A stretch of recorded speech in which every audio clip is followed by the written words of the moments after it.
نستعينه ونستغفره ونؤمن به ونتوكل عليه ونعوذ بالله من شرور انفسنا ومن سيئات اعمالنا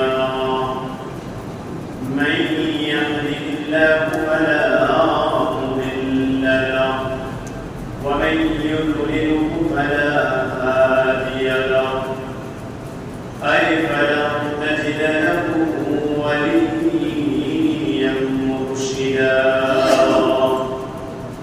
ونشهد أن لا إله إلا الله وحده لا شريك له ونشهد أن سيدنا ومولانا محمد صلى الله عليه وعلى آله وأصحابه وبارك وسلم الذي أرسله بالحق بشيرا ونذيرا وداعيا إلى الله بإذنه وسراجا منيرا أما بعد فأعوذ بالله من الشيطان الرجيم بسم الله الرحمن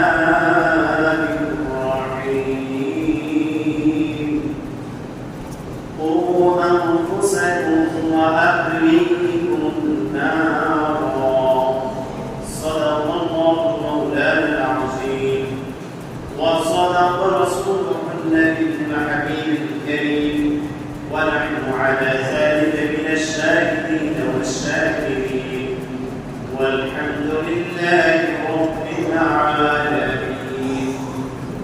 عن عمرو بن شعيب عن أبيه عن جده قال رسول الله صلى الله عليه وسلم مروا أولادكم بالصلاة وهم أبناء 7 سنين واضربوهم عليها وهم أبناء 10 سنين وفرقوا بينهم في المضاجع رواه أبو داود.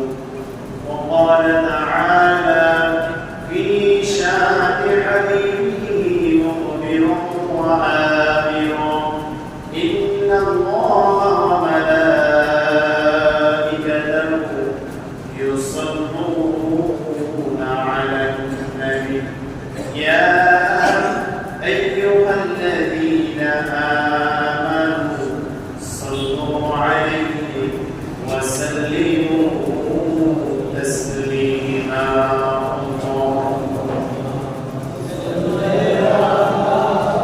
سيدنا مولانا محمد وعلى آله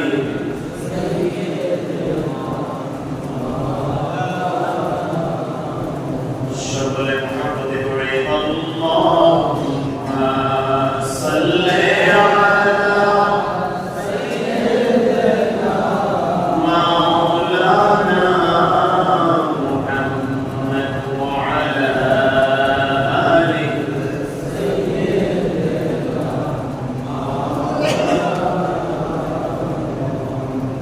الحمد لله. الله سبحانه وتعالى بقائه كل الشكر والسجود عليه جميعا গরিয়ান সর্বশক্তিমান আল্লাহ সুবহানাহু ওয়া তাআলা আমাদেরকে দয়া করে মায়া করে আল্লাহ পাকের মহান হুকুম সালাত জুমআ আদায় করার উদ্দেশ্যে পবিত্র জিলহজ মাসের দ্বিতীয় জুমায় আল্লাহ পাকের ঘর তথা মসজিদে আসার এবং বসার তৌফিক দান করেছেন। এজন্য কায়দাত শুকর আদায় করে আলহামদুলিল্লাহ। সালাম পেশ করছি মুহাম্মদ রাসূলুল্লাহ সাল্লাল্লাহু আলাইহি ওয়াসাল্লাম। মুআজ্জাজ হাজিরিন, আমরা দুই জুমায় বাবা মায়ের উপর সন্তানের যে হক এই হক নিয়ে আমরা আলোচনা শুনতেছিলাম। 2 মিনিটে আমি গত 2 জুমার সামারিটা একটু আবার স্মরণ করাই দিই। সন্তানের উপর যেমন বাবা মায়ের হক, তেমনি ভাবে বাবা মায়ের উপর সন্তানের হক এই হকটাকে দুই ভাগে ভাগ করা হয়েছে। একটা হলো সন্তান জন্মগ্রহণ করার পূর্বে তার বাবার উপর সন্তানের হক, আর একটা হলো সন্তান জন্মগ্রহণ করার পর বাবা মায়ের উপর সন্তানের হক।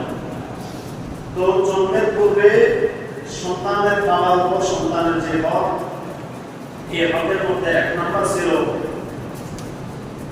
একজন পুরুষ লোক তার আগত সন্তানের জন্য ইমানদার ও উত্তম স্ত্রী নির্বাচন করা, মানে তার নিজের স্ত্রী নির্বাচন করা, ইমানদার এবং উত্তম স্ত্রী।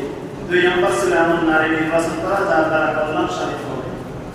তিন নম্বর এমন পাত্রী নির্বাচন করা যে দিন ও ইমানের কাছে সহযোগী হয়।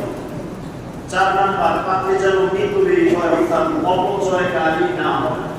পাঁচ নম্বর আল্লাহ হাবিব সাল্লাল্লাহু আলাইহি ওয়াসাল্লামের হাদিস অনুযায়ী চারটি বিষয়ের প্রতি লক্ষ্য রেখে স্ত্রী নির্বাচন করা। এক নম্বর ولحسابها ولجمالها, এরপরে ولمالها ولدينها। সর্বশেষ আল্লাহ হাবিব হাদিসের শেষ অংশে বলেছেন ফাসফার বিজাতি দ্বীন, দ্বীনকে তোমরা প্রাধান্য দেবে।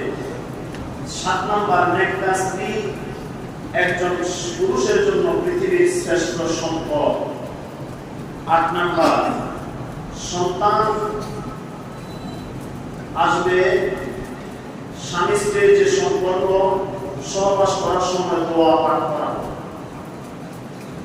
এরপরে